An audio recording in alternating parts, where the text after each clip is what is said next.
오늘은 두 번째 시간 교회 7위에 대해서 말씀을 나누려고 합니다. 2003년 이라크 전쟁이 발발하고 이스라엘에서 중학교 다니던 작은 아들이 어쩔 수 없이 들어왔어요. 검정고시를 보고 고등학교에 다니고 있었습니다. 어느 날 형과 사소한 다툼 끝에 성질난 작은 아들이 주먹을 쥐고 형한테 덤볐어요. 등치가 지보다 작잖아. 이길 수 있잖아. 형을 우습게 여긴 거죠. 그래서 제가 몽둥이를 들고 와서 엎드려 뻗쳐 시켜서 빠따를 쳤을까요? 안 쳤을까요? 쳤을 것 같아요? 안 쳤을 것 같아요? 예? 쳐야 돼요? 안 쳐야 돼요? 당연히 쳐야죠. 남의 자식 아니라고 치라는 소리는 크게 하시네. 네, 제가 쳤어요. 안 칠 수가 없죠. 왜 쳐야만 될까요? 예? 예? 알기는 왜 이렇게 잘 알아요? 아유, 알기라도 하시니까 너무 감사하네요. 예. 질서가 깨지니까. 또 한 가지는 사랑하니까.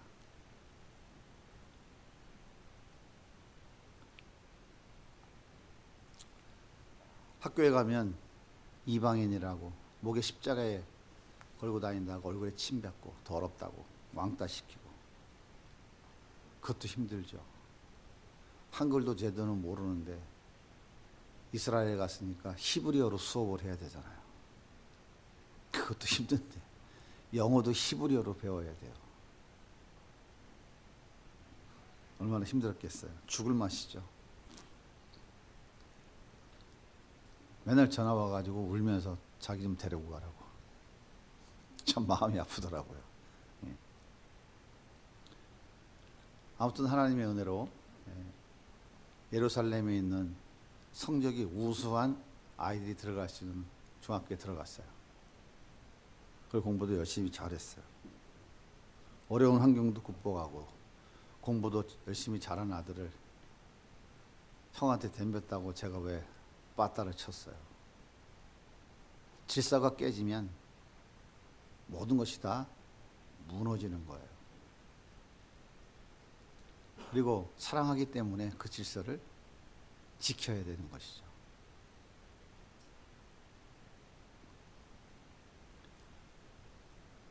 진정한 교회가 되려면 세 가지 요소가 반드시 있어야 돼요. 첫째가 뭐냐면 하나님의 말씀이에요.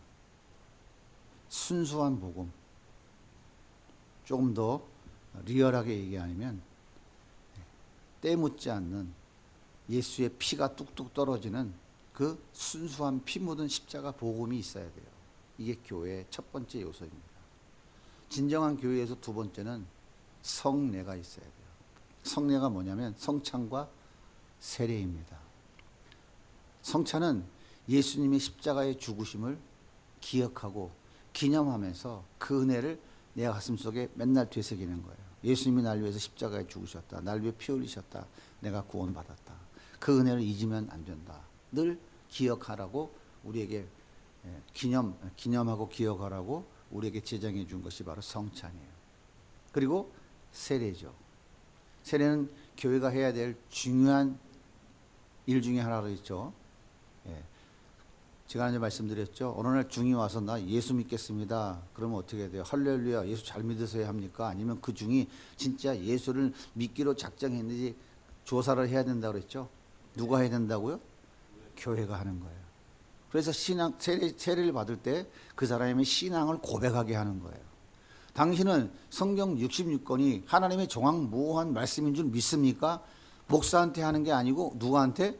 교회 앞에, 성도들 앞에서 자기 신앙을 고백하는 거예요. 당신은 예수 그리스도가 날 위해 십자가에 죽으신 것을 믿으십니까? 어느 권사님 앞에 하는 것이 아니고 온 교회 성도들 앞에 하는 것이에요. 이것을 하기 위해서 세례라고 하는 중요한 주님이 제정하신 성례가 진행되어지는 거예요. 그래서 교회의 중요한 요소는 바로 이렇게 확인해주고 점검해주고 인정해 주는 것입니다. 세 번째, 진정한 교회의 세 번째 요소는 뭐냐면 치리예요.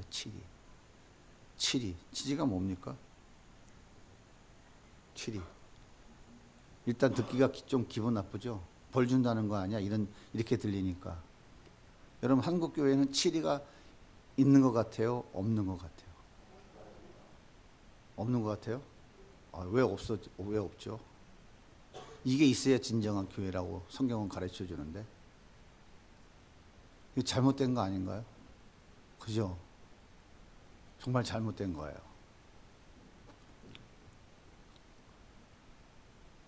한국 교회는 언제부턴가 하나님의 은혜, 하나님의 역사, 하나님의 기적, 불가능을 가능케 하시는 하나님에 대한 경험과 체험이 사라지기 시작했어요. 등 따시고 배부르니까 다음 세대가 다른 세대로 바뀌어 버린 것이죠. 그리고 지금 세대들은 다음 세대가 다른 세대로 바뀌어진 그 상태를 유지해 가고 있는 거예요.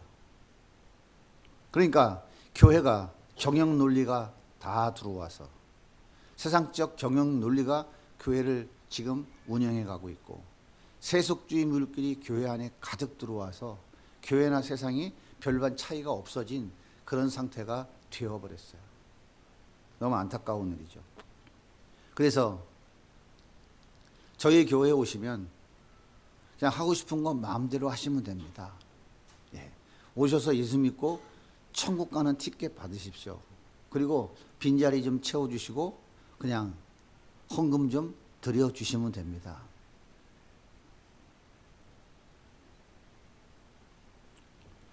이렇게 되어버렸어요. 그래서 교회가 치리하려고 그러면 뭐? 나를 치리한다고? 웃겨. 교회가 여기밖에 없니? 지천에 널린 게 교회인데 참 웃겨 하고 가버려요. 그러면 그 교회에서는 어떻게 합니까? 할렐루야, 환영합니다, 새 가족이 오셨네요. 그리고 박수 치면서 환영하고 교회에 새롭게 등록해 주죠. 그러니까 치리는커녕 성도들의 비위를 맞추기 위해 급급한 것이 오늘날 교회의 모습이 되어버렸어요.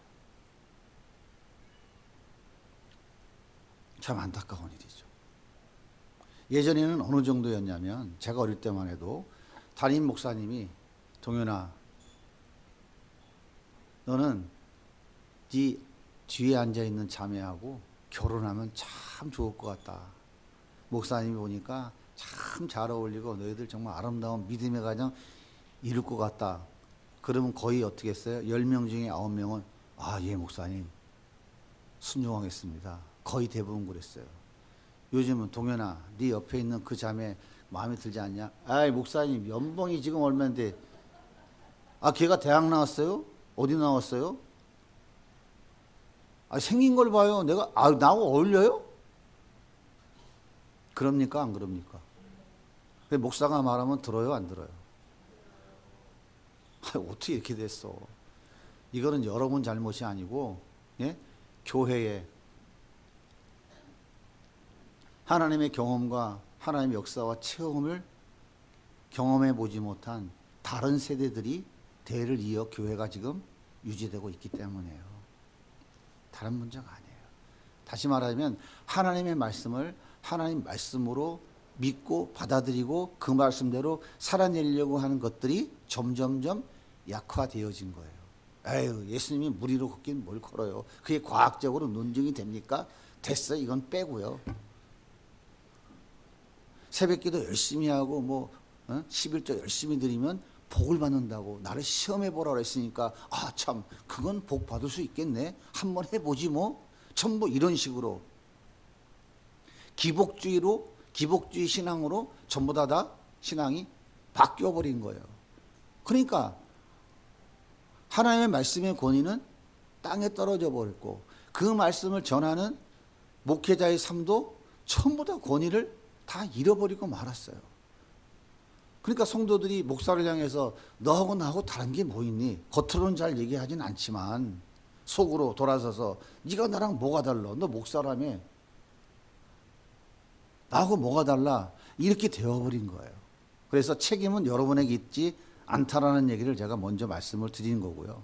이것이 오늘날 우리에게 안타까운 현실이에요. 하지만 성경은 우리에게 분명하게 말해요. 교회는 반드시 치리가 있어야 진정한 교회다. 치리가 없으면 교회는 교회가 아니다라고 얘기를 하는 거예요.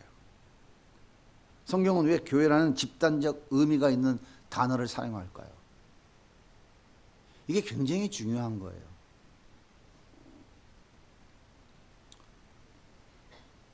여러분, 하나님이 우리를 구원하신 궁극적 목적이 뭔가요? 하나님이 우리를 구원하신 궁극적 목적. 인간이 아담과 하와가 범죄함으로 인해서 어떤 결과가 나타났죠? 하나님과의 관계가 깨어져 버렸어요. 자연과 나와의 관계도 다 무너져 버렸어요. 나와 다른 사람의 관계도 다 무너졌어요. 엉망진창이 됐어요. 그리고 나와 나 사이의 관계도 다 깨졌어요. 나도 나를 못 믿어. 내가 왜 이런지 나도 모르겠어. 어떤 날은 너무 기분이 좋아 하하거리는데 어떤 날은 똑같은 삶을 사는데 너무 우울하고 힘든 거야. 내가 왜 이러지? 나도 나를 몰라. 이것이 어디서 나타나는 거냐면 하나님과 범죄함으로 하나님과의 관계가 깨어짐으로 인하여 나타난 무질서예요. 혼돈이에요.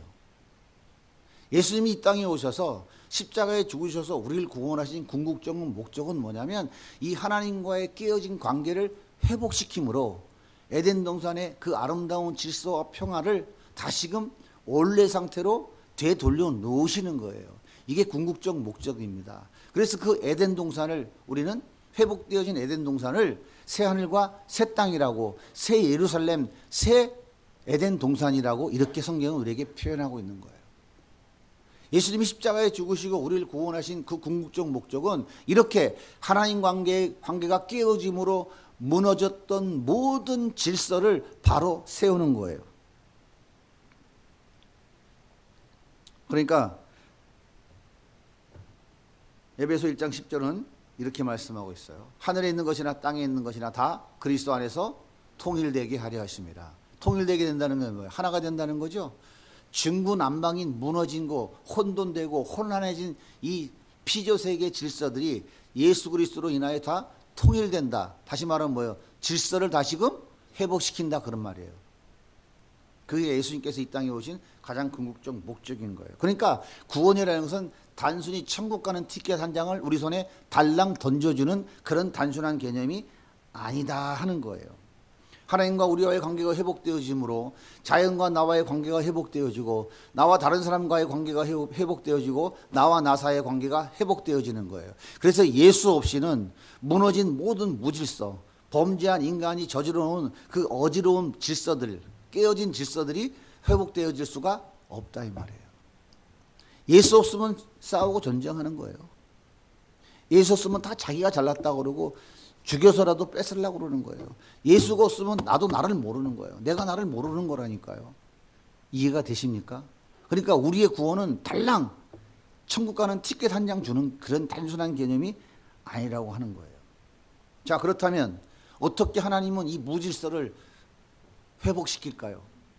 예수님께서 이렇게 말씀하셨잖아요. 통일시키겠다. 그 말은 무너진 질서를 다시 회복시키겠다는 얘기 아니에요. 하나님이 어떤 방법으로 그 무질서, 깨어진 에덴 동산의 그 혼돈을 회복시킬 것이냐. 에베소 1장 22절입니다. 같이 읽어볼게요. 시작. 또 만물을 그의 발 아래 복종하게 하시고 교회는 그의 몸이니 만물 안에서 만물을 충만하게 하시는 이의 충만이리라. 만물을 그의 아래 복종하게 하셨어요. 질서가 세워졌습니까? 안 세워졌습니까? 옛날에는 어떻게 했어요? 덤볐다니까? 모든 만물, 피조세계는 누구 발 아래 복종케 하셨다고요? 예수님 발 아래 복종하게 했다고요. 그 예수님이 이 피조세계를 지금 다스려요, 안 다스려요? 통치합니까? 안 통치합니까? 그러니까 바람아 잠잠하라, 광풍아 조용하라 하니까 그들이 순종하는 거예요. 이해가 되십니까? 모든 만물을 통일하는 방법은 무너진 그 모든 피조 세계를 회복시키는, 질서를 회복시키는 방법이 뭐냐면 하나님이 그들을 예수님 발 앞에 무릎 꿇게 만드는 거예요. 이게 피조 세계를 깨어지고 무너진 피조 세계를 회복시키시는 방법인 거예요. 두 번째, 그러면 하나님의 형상을 따라 만들어진 인간들은 어떻게 깨어진 질서를 회복시킬까요?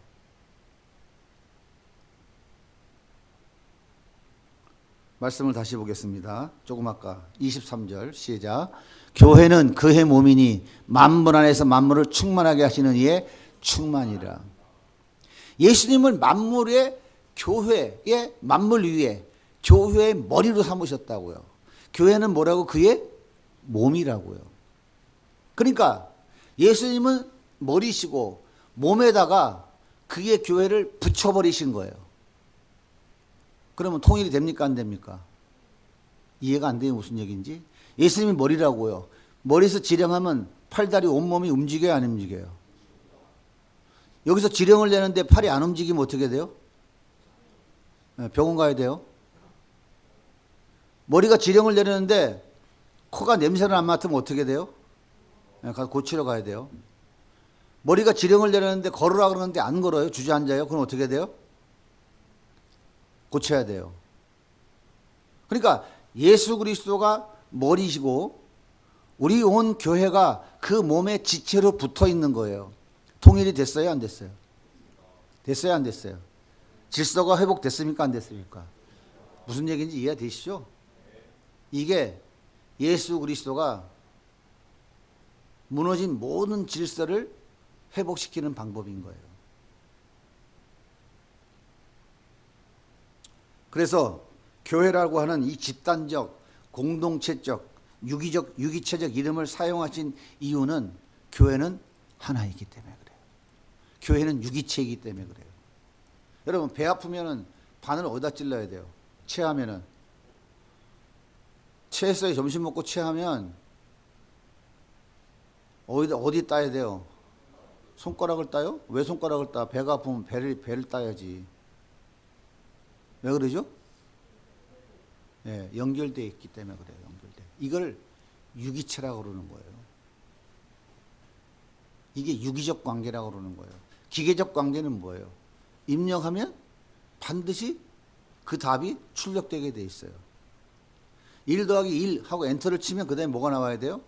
당연히 2가 나와야 돼. 3이 나오거나 4가 나올 수는 없다고요.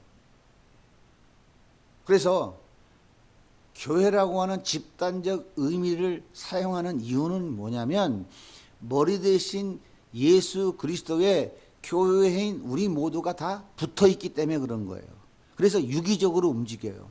손가락을 다치면 눈이 떡 보고서는 아이고 너 손가락 다쳐서 아프겠다 이러고 있지 않는다고요.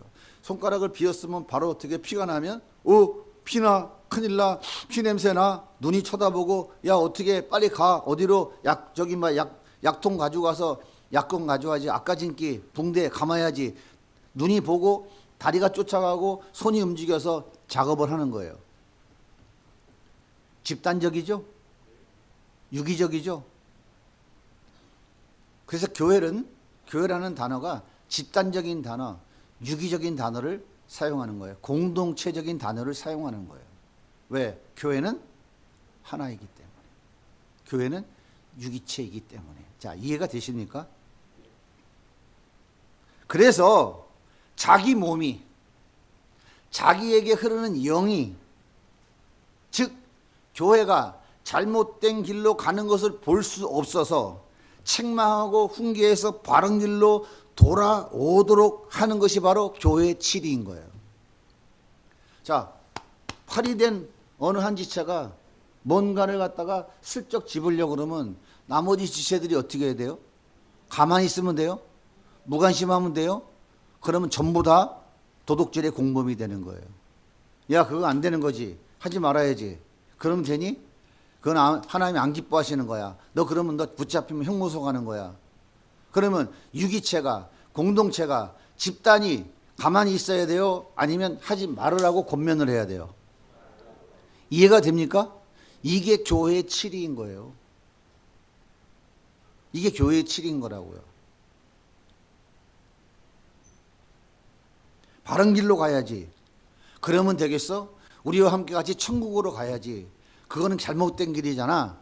권면하고 훈계하고 징계해서라도 바른 길로 이끌어 가자고 하는 것이 바로 뭐냐면 칠의인 거예요. 마가복음 3장 35절은 이렇게 말합니다. 누구든지 하나님의 뜻대로 행한 자가 내 형제여 자매여 어머니더라. 누가 내 형제고 누가 내 자매입니까? 누가 내 어머니입니까? 예? 부처 따라가는 사람이요? 아니에요. 그건 남의 이방인이에요. 여러분 예수 따라갑니까? 하나님 말씀대로 살아가려고 애쓰십니까? 대답 좀 해보세요. 가정교회 지도자 모임 안 하니까 제가 45분까지 할 거예요, 그러면.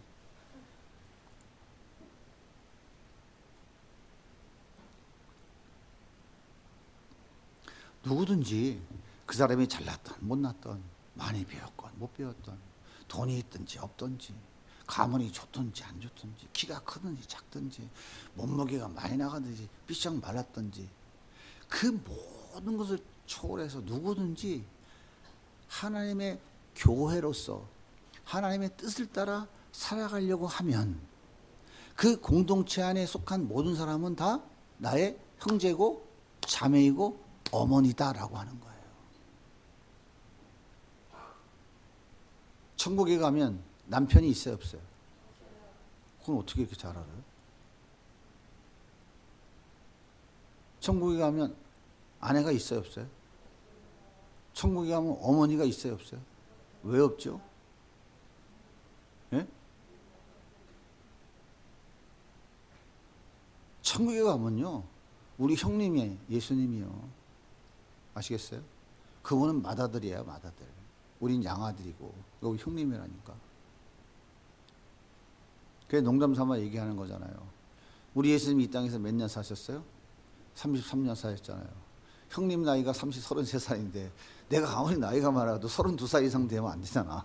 그러니까 나 맨날 30대 초반이라고 농담 삼아 얘기하는데 이거 언중유골이라고.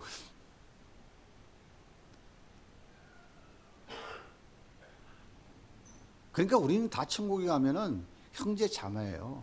이 땅에서 형제 자매가 있고 어머니가 있는 것은 왜 그러는 거예요? 이 땅에서 생육하고 번성해 땅에 충만하기 위해서 하나님이 그렇게 만드신 건데 그것이 하나님 나라의 모형인 거라고요. 그러면 형제 자매 같은 지체들이 예수 몸에 붙어있는 지체들이 지 멋대로 지옥으로 가면 그래 너 잘 가라 하면 되겠습니까? 되겠어요? 안 되겠어요? 네 떡은 네가 먹고 사는 거지 뭐 이렇게 하면 되겠어요? 그래서 그렇게 하면 안 된다고 권면하고 훈계하고 치리하고 견책을 해서라도 같이 천국으로 데려가야 된다고 하는 것, 이것이 바로 교회 치리인 거예요. 동현아 너 그러면 안 되는 건데 그렇게 하지 말아라 그러면 어떻게 해요? 목사님 뭐요? 목사님이 얘기하면 잘 따라야지. 목사님 말을 잘 들으면 내가 목사님을 하나님같이 생각할 수 있기 때문에 그건 좀 곤란한데요. 난 정말 이 소리를 듣고 기절할 뻔했어. 기절할 뻔했다고요. 예수 믿는 사람이야 안 믿는 사람? 그 사람 교회 맞습니까? 교회가 뭔지 모르는 거예요. 참 기가 막히지. 제가 이 현상이 눈앞에 나타나는데 말은 못했지만 속으로 진짜 놀랐어요. 와, 대단하구나. 이게 교회 안에서 실제로 일어나고 있는 일이에요. 옆에 있는 지체가, 옆에 있는 권사님, 옆에 있는 집사님이 우리 교회 성도들이 하나님의 말씀을 따라가려고 하는 사람들이라면 다 머리 대신 예수님 몸에 붙어있는 지체들이에요. 즉 형제이고 자매인 거예요. 이게 교회라고요. 그 자매가 지금 잘못된 길로 가고 있는데 다른 지체들이 가만 내버리면 되겠어요? 안 되겠어요? 그래서 그렇게 하시면 안 됩니다라고 권면하면 뭐야 당신이 뭔데 그래? 내가 어느 기업의 사장인데 어디 감히 어깨에다 손을 올려? 씨. 이 교회입니까? 교회를 모르는 거예요. 몰라 그래야 안 그래요? 그래서 제가 죄송한 얘기지만 제가 은퇴할 때까지 우리 교회는 성도가 1000명이 돼도 성가대를 안 만들려고 그래요. 그래서 그 대단한 아주 뭐 그게 대단하다고 아주 진짜 나쁘다고 성가대가 나쁘다고 하는 게 아니에요. 교회가 뭔지를 모르니까 우리는 특별한 사람이다라고 스스로 인정하는 거예요. 그리고 특별한 사람인 것처럼 행동을 하고 또 그렇게 특별한 사람인 것처럼 대우해 주려고 그러는 거예요. 예수님 안에서 한 형제고 자매인데 어떤 사람이 특별합니까? 그 특별하다는 건 뭐냐면 세상의 논리가 교회 안에 들어온 거예요. 그 사람은 예수 피로 구원받지 않고 뭐 다른 돈 피로 구원받았습니까? 그 사람 무슨 다른 특별한 능력으로 구원받은 사람이 아니잖아요. 그 사람은 뭐 예수 그리스도가 머리가 되고 그 사람은 그 예수 그리스도에 붙어있는 지체가 아니고 뭐 다른 특별한 머리가 또 있나요? 그게 아니잖아요.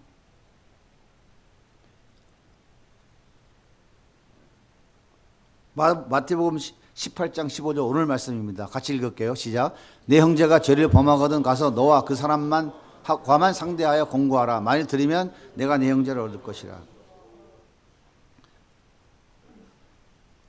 형제의 잘못을 고쳐주는 것이 가족에 대한 사랑의 표현이잖아요. 그래요, 안 그래요? 형제가 잘못하는데 그냥 내비두면 어떻게 돼요? 그게 사랑인가요? 사랑의 반대말이 뭐죠? 사랑의 반대말. 예? 큰 소리로 얘기해 보세요. 사랑의 반대말이 뭐야? 방치? 예? 예, 무관심이에요, 무관심. 무관심이나 방치나 뭐 비슷한 말이죠. 무관심이에요. 말로는 아이고 사랑합니다. 아이고 사랑합니다. 축복합니다. 하는데 저 사람은 지금 죽을 지경이야. 너무 힘들고 고통스러워서. 말로는 사랑합니다. 사랑합니다. 그러는데 관심이 없어.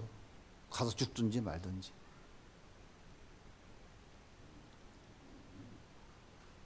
형제의 잘못을 고쳐주는 것이 가족에 대한 사랑의 표현인 거예요. 이게 교회의 진리인 겁니다. 레위기 19장 17절 보세요. 너는 내 형제를 마음으로 미워하지 말고 네 이웃을 반드시 견책하라. 그러면 내가 그에 대해 죄를 담당하지 아니하리라. 형제의 죄에 무관심하면 그 형제가 짓는 죄에 같이 동참하는 거라고 지금 성경이 말하고 있는 거예요.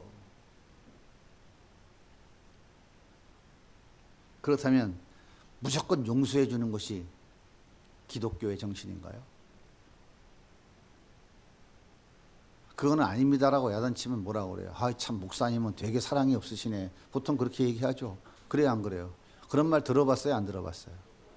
아, 무슨 목사님이 이렇게 사랑이 없어. 여러분 그건 기독교가 아니에요. 누가복음 17장 3절 같이 읽어볼게요. 시작. 너희는 스스로 조심하라. 만일 네 형제가 죄를 범하거든 경고하고 회개하거든 용서하라. 여기 경고하라는 단어는 의미가 뭐냐면 빨리 넘겨봐요. 엄히 책망하다 이 말이에요. 잘못한 것을 책망하는 거예요. 그러면 안 된다고. 이게 경고하라는 말. 에피티마오라는 헬라어 단어의 의미가 이거예요. 그 다음에 어떡하라고요? 경고했는데 회개하면 뭐 하라고? 용서해 주라고요. 회개 안 하면 어떡하라고요? 회개 안 하면 어떡하라고요? 예? 여기 오늘 성경에 뭐라고 얘기해요? 치리라고 안 하고 이방인과 세리같이 여기라잖아요. 이방인과 세리같이 여기라고요. 다시 말하면 교회 아니라고 내쫓아버리라는 거예요. 내쫓으면 어떻게 해요? 할렐루야, 더 좋은 교회로 가지. 교회가 여기밖에 없냐? 씨. 내가 11절 얼마나 했는데 나를 무시해? 그 딴 교회 가봐요. 베이스 타고 딱 가면 어떻게 해? 안내원들이 어서 오십시오. 좋은 자리 딱. 담임 목사님 차인데 여기 앉으십시오. 헌금만 많이 내시면 그냥 저희 교회에서는 최고입니다. 그게 교회인가요? 천국에서 만나보자. 만날 것 같아? 못 만날 것 같아? 근데 오늘날 예수님보다 높은 게 교회 안에 돈이잖아요.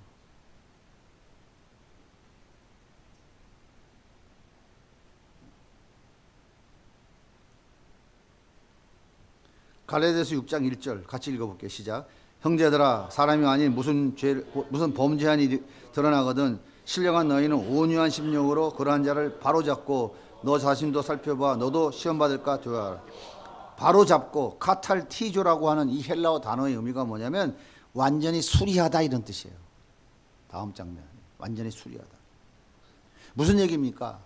고쳐질 때까지 엄히 책망해라는 거예요. 그리고 회개하면 용서해 주라는 거예요. 이게 기독교 정신입니다.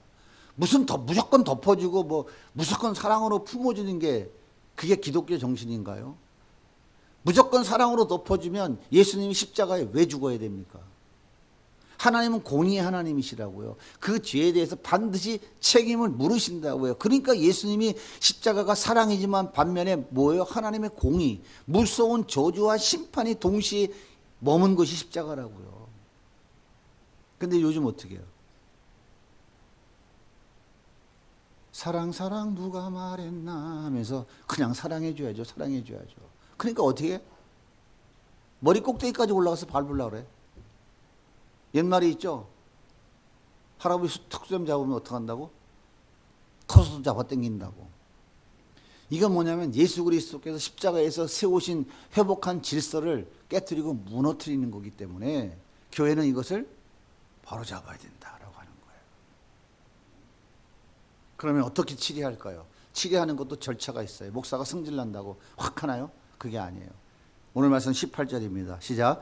만일 듣지 않거든 한두 사람을 데리고 가서 두세 증인 입으로 말마다 확증하게 하라. 먼저 혼자 가서 잘 설득하고 훈계하고 가르쳐야 돼요. 그건 이거고 이건 이겁니다. 그래도 안 들으면 어떻게 해요? 그 다음에 두세 사람이 함께 가는 거예요. 두세 사람이 왜 함께 갈까요? 성경에서는요, 증인을 반드시 확보하라고 말씀하고 있어요. 신명기 19장 15절입니다. 시작. 사람이 모든 악에 관하여 또한 모든 죄에 관하여는 한 증인으로만 정할 것이 아니요 두 증인의 입으로 또는 세 증인의 입으로 그 사건을 확정할 것이며. 예. 그래서 두세 사람의 증인이 있어야 된다는 얘기예요. 아주 굉장히 명쾌하죠. 혼자서 수닥수닥하면 어떻게 돼요? 증인이 없으면 나중에 문제가 생겨요. 그래도 안 들으면 어떻게 한다고요? 그래도 안 들으면? 안 들으면 그때는 출교하는 거예요. 출교의 의미가 뭡니까? 너는 교회가 아니다. 교회가 뭐라 그래요? 교회가 뭐라 그랬죠? 세상에서 부름받은 하나님의 자녀인 거예요. 구원받은 하나님의 백성, 나라고요. 근데 안 들으면 어떻게 한다고요? 출교. 너는 하나님의 자녀가 아니야. 너는 교회가 아니야. 라고 선언하는 거예요.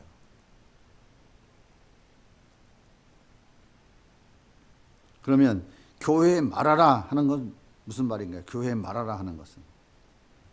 여기 교회에 말하라고 하는 말 뜻은 뭐냐면 장로교에서는 당회에 말하라는 거예요. 당회에 말하라는 거.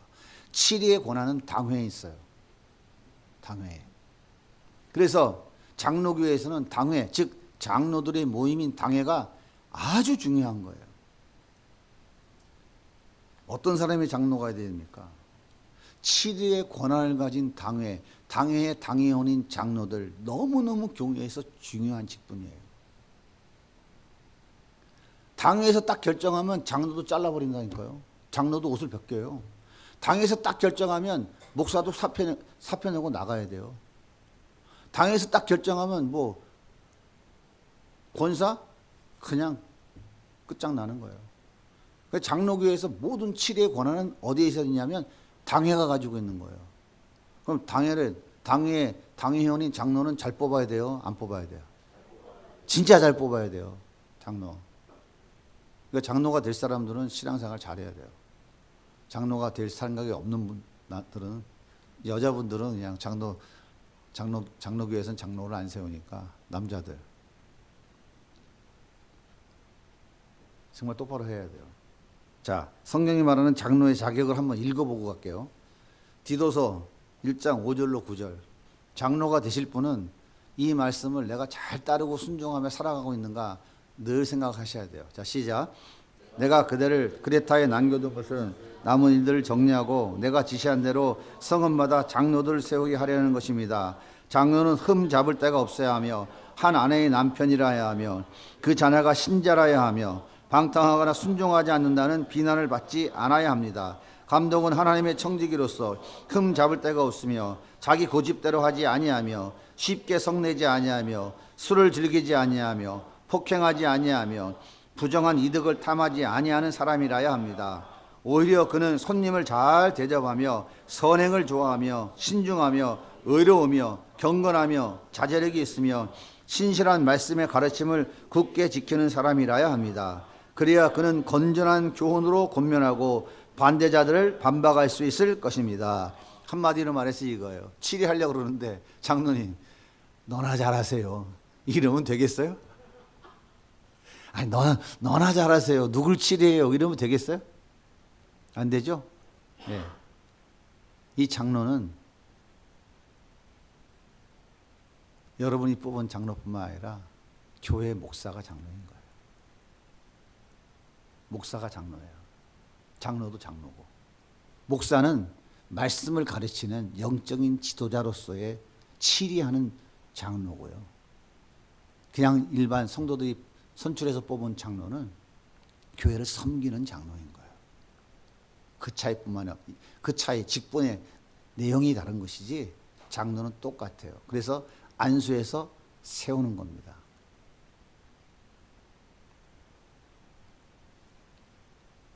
그래서 교회 장로를 잘못 세워놓으면 교회가 조각나는 거예요.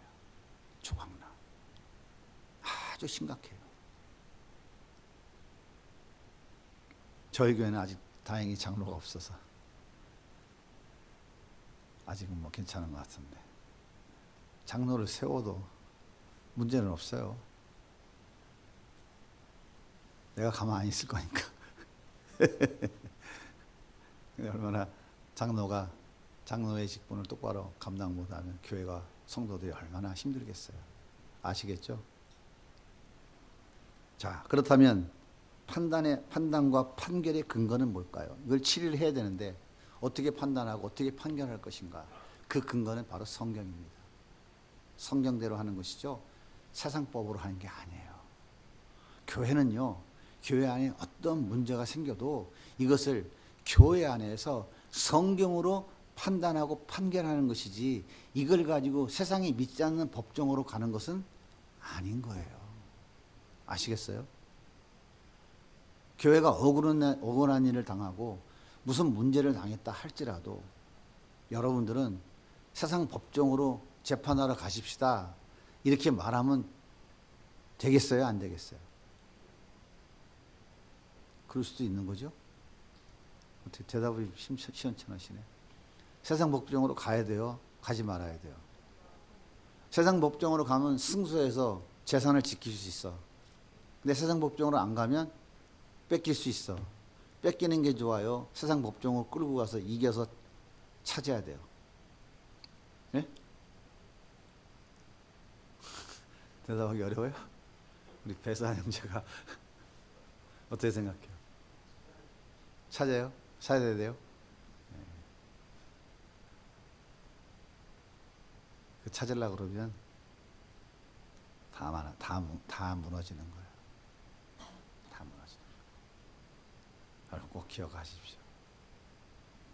그래서 우리가 늘 항상 하나님 말씀 앞에 서야 되는 연습을 해야 돼요. 교회들이 문제가 생겨서 4분의 1 되는 이유는 전부 이런 데 문제가 있는 거예요.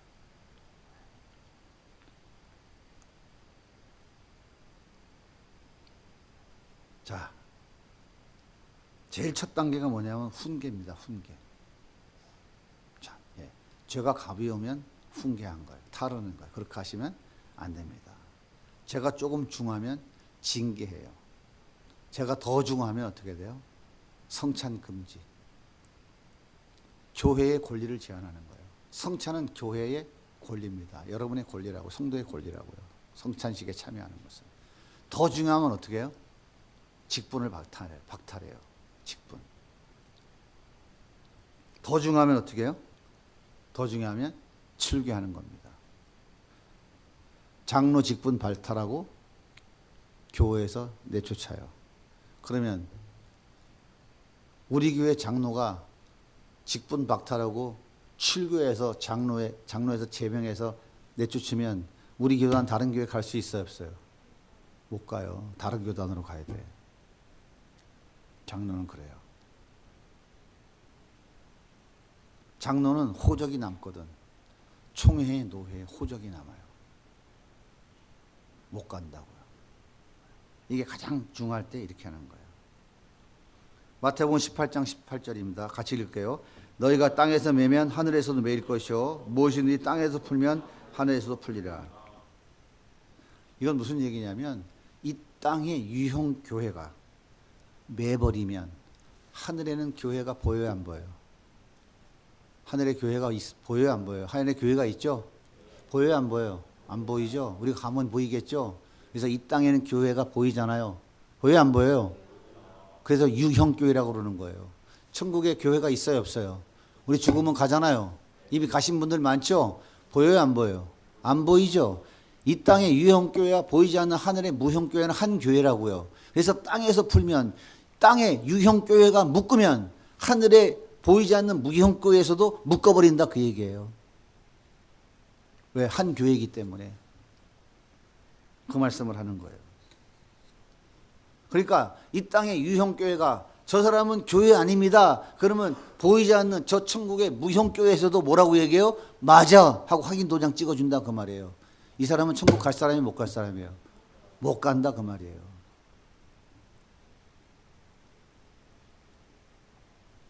마태복음 18장 18절의 말씀이 바로 그런 뜻인 거예요.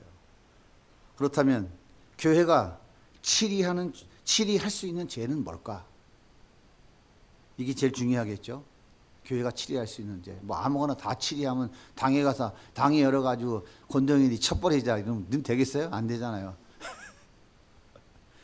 저는 밉상인데 저거 권사 딱지 띄어버리자 이러면 되겠어요? 안 된다고요. 치리할 수 있는 죄가 있어요.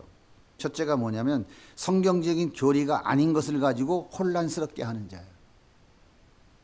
쉽게 말하자면 이단의 논리를 가지고 교회를 와서 혼란스럽게 하는 자. 이건 치리 대상이에요. 1번님 디도서 1장 9절입니다. 시작. 믿은 말씀의 가르침을 그대로 지켜야 하리니 이는 능히 바른 교훈으로 권면하고 거슬러 말하는 자들을 책망하려 함이라. 바른 말씀을 가르쳐야 된다고. 바른 말씀. 그런데 바른 말씀이 아닌 틀린 말씀, 다른 복음. 갈라디아서 1장에서 바울이 말하는 다른 복음을 가르치는 것은 어떻게 하냐면 이거는 치리의 대상인 거예요. 하지 마세요. 두 번째, 그러면 징계합니다. 세 번째, 그러면 수찬 정지합니다. 그러면 직분 박탈합니다. 그러면 나중에는 어떻게 해요? 출교시켜버립니다. 이렇게 주의 정중에 따라서 치리하게 되는 거예요. 교리가 성경적인 교리가 아닌 것을 가지고 교회를 혼란스럽게 하면 치리 대상이 되는 죄가 돼요. 두 번째, 성경의 근거에서 하나님의 자녀로서 하지 말아야 할 것을 했을 때 이런 사람이 있죠. 교회 도둑질하러 온 사람 어떻게 해야 돼요? 치리해야 돼요, 안 해야 돼요? 해야 돼요, 안 해야 돼요? 사랑으로 덮어줘요?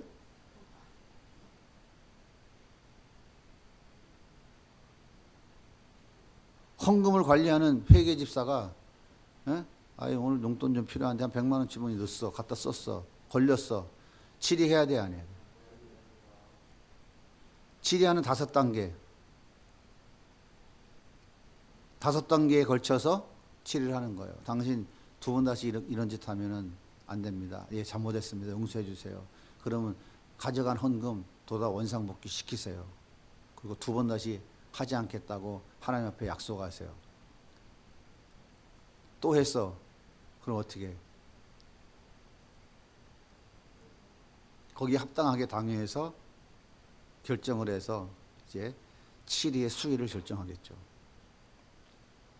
두 번째, 장사하러 온 사람. 특히 건전하지 못한 다단계, 교회 안에 다단계, 교회 안에 다단계가 들어와서 교회 망한 교회를 제가 한두 개 본 게 아니에요.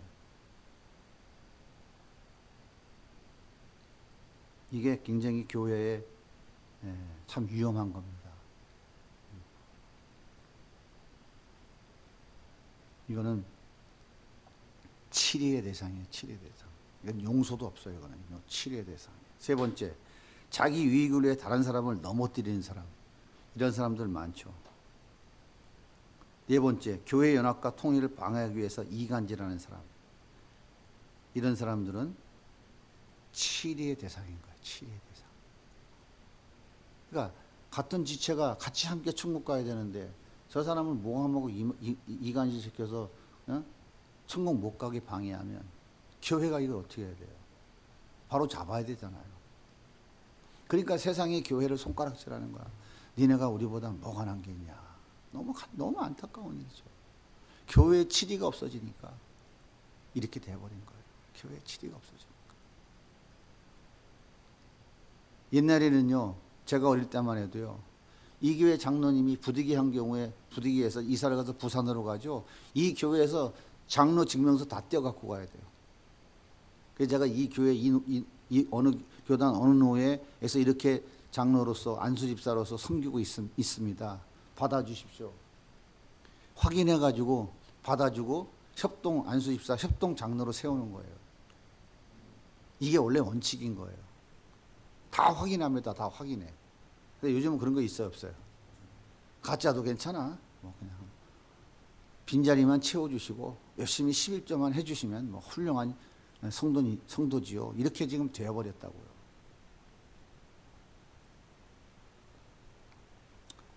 자, 그렇다면 처리할 때 명심해야 될 것이 무엇이냐? 치리할 때 가장 중요한 것은 우리는 누구의 죄를 지적할 자격이 없다는 것을 꼭 기억해야 돼요. 이게 가장 중요한 거예요. 그렇지 않으면 마구잡이로 자기 감정대로 치리할 수 있는 대상을 찾게 되는 거예요. 하나님이 나를 대신해서 예수님을 버리시고 예수님을 출교시켜 버리시고 나를 교회에 삼으셨다고 하는 이 사실을 절대 잊어버리면 안 돼요. 그래서 이 치리라고 하는 것은 살리기 위한 것이지 어떤 감정을 표현하거나 뭔가 세를 늘리기 위한 수단이고 방법이 아니라고 하는 거예요. 그래서 치리는 첫 번째, 같이 읽겠습니다. 시작. 나를 천국에 데려가시려고 간섭하시며 만들어 가시는 것, 이것을 보여주는 것이 치리예요. 감사함으로 받아야 돼요, 안 받아야 돼요? 두 번째, 시작. 우리의 삶에서 끊어버려야 할 것을 끊기를 원하시는 것, 이것을 가르쳐 주는 것이 치리인 거예요. 이걸 가르쳐 주는 게 치리인 거예요. 그러니까 치리의 목적은 그 사람의 죄를 찾아내서 벌 주는 게 치리의 목적이 아닌 거예요. 세 번째, 같이 읽겠습니다. 우리는 한 가족입니다. 그 길로 가면 안 됩니다. 우리와 함께 가야 합니다. 이것을 가르쳐 주는 것이 치리인 거예요.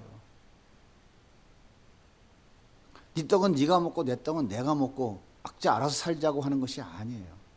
교회는 그리스도의 머리가 되신 그리스도에 붙어있는 유기체 하나예요. 집단체예요.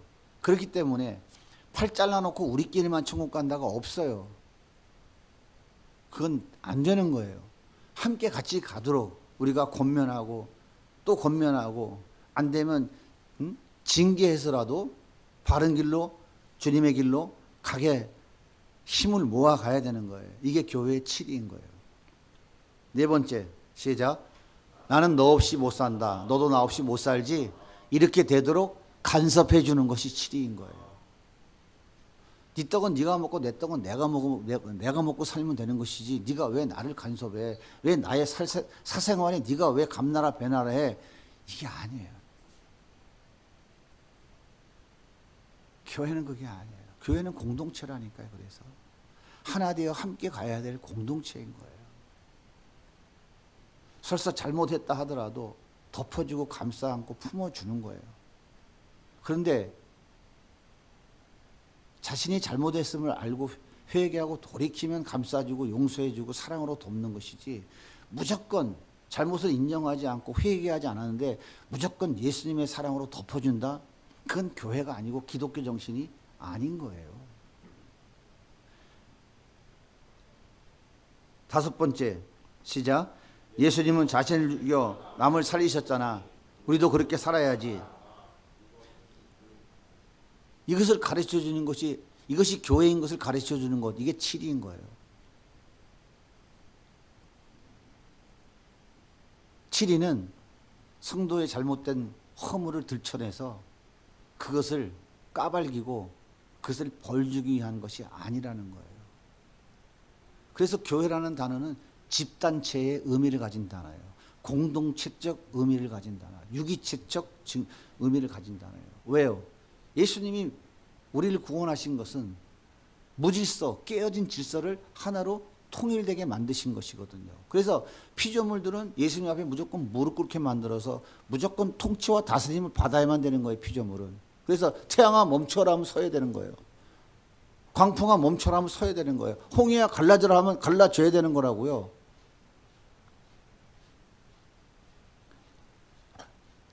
하나님의 형상을 따라 만들어진 인간은 어떤 방법으로 질서를 회복했다고요? 예수의 몸에 붙여버린 거예요. 예수가 머리라고요. 그래서 예수가 머리라는 의미를 잘 이해하셔야 돼요. 대장이기 때문에 머리라는 개념이 아니에요. 그분을 중심으로 모든 몸이 유기적으로 움직여야 된다, 그 말이에요. 함께 천국에 가야죠. 함께 무형의 교회 안으로 입성을 해야 될 건 아닙니까? 그런데 어느 지체가 실수해서 넘어지고 뭘 몰라서 잘못하면 가르쳐주고 세워서 같이 무형의 교회 천국으로 함께 가도록 도와주고 협력해 주는 것, 이것이 바로 교회의 치리인 거예요. 그런데 교회에서 당신이 죄인입니다, 회개하세요 소리도 못 하는데 그렇게 하시면 안 됩니다. 성도님, 이렇게 하셔야죠. 이 소리를 못 하잖아요. 얼마나 안타깝습니까? 얼마나 안타깝냐고요. 그럼 나가가지고 저기에는 목사가 얼마나 나쁜 사람이니 뭐 없는 말 있는 말 다 붙여가지고 온갖 욕 다 하고 다닌다니까요. 얼마나 기가 막힙니까? 그리고 제일 먼저 하는 욕이 저 목사는 사랑이 없어. 이렇게 되는 거예요. 우리 교회 성도님들은 교회가 뭔지를 잘 알고 정말 교회가 얼마나 중요한 것인가 하는 것을 우리가 잘 인식해서 형제요 자매된 우리가 함께 하나님의 나라를 위해서 서로 손을 붙잡고 함께 걸어가야 되는 거예요. 그래서 제가 10년째 붙여놓고 있잖아요. 저거 똑같이 그림도 안 바꾸고 저 천이 낡아지면 바꿨어요. 한 번 바꿨어요. 하나 되어 함께하는 사랑의 공동체. 로마서에 보면 함께 울고 함께 웃는 사랑의 공동체. 근데 어떤 목사님이 보더니 너무 표현이 좀 강하다고 좀 부드럽게 바꾸라 해서 제가 살짝 바꿨어요. 함께 울고 함께 웃는 사랑의 공동체. 이게 교회인 거예요. 언제까지요? 무형의 교회, 천국에 있는 그 하나님의 나라에 갈 때까지 교회는 함께 울고 함께 웃는 공동체로서 세워져 가려고 애쓰고 몸부림치는 그런 교회가 되어야 되는 거예요. 이를 위해서 교회는 훈계하고 징계하고 때로 야단도 치고 때로는 심한 경우에는 직분도 박탈하고 출교까지 시켜서 나머지 온 교회 성도들을 지키고 보호해서 천국에 가도록 인도해 가는 거예요. 여기 이단이 들어와서 맨날 와가지고 하나님의 교회를 하십니까? 매 주일마다 권사님 하나님의 교회를 하십니까? 하나님의 어머니를 하십니까? 맨날 와서 이렇게 얘기해봐. 어떻게 해야 돼? 아, 주님의 이름으로 사랑합니다. 할렐루야. 당신도 열심히 예배 나오면 주님께서 당신을 사랑하셔서 마음을 바꿔가지고 이제는 예수 믿게 해줄 겁니다. 이렇게 사랑으로 매주 덮어서 같이 예배 드려야 됩니까? 한번 얘기해봐요. 어떻게 생각해요? 네? 성환 형제 어때? 내보내야 돼요? 그게 출교야. 출교. 당신은 교회 아닙니다. 이렇게 그게 출교라니까.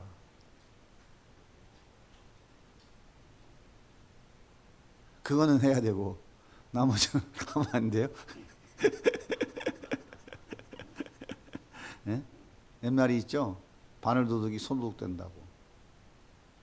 그래서 주일학교 아기 때부터 잘 가르쳐야 된다는 거. 잘 가르쳐야 된다는 거. 말씀으로, 사랑으로 잘 가르쳐야 되는 거.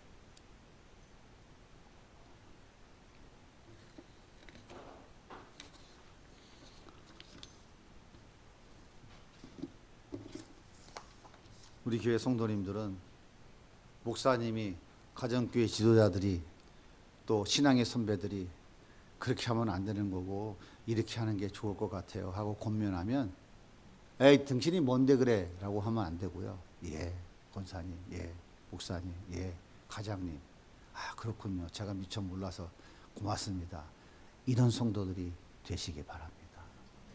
그러면 천국 가는데 문제 없어요. 꼭 그런 자세를 가지고, 내가 교회된 자세를 가지고 함께 하나 되어 가면 얼마나 행복하겠어요. 얼마나 유익이 되겠어요. 주님이 얼마나 기뻐하시는 교회가 되겠어요. 그 교회에 우리 하나님께서 복을 주시는 거예요. 그런 교회에 하나님께서 복을 주셔요. 그 교회가 집에 돌아가면 가정교회가 되는 거예요. 그 가정에 하나님 복을 안 주시겠어요. 이런 은혜와 복을 마음껏 누리면서 가는 우리 모든 교회 되기를 예수님의 이름으로 축복합니다.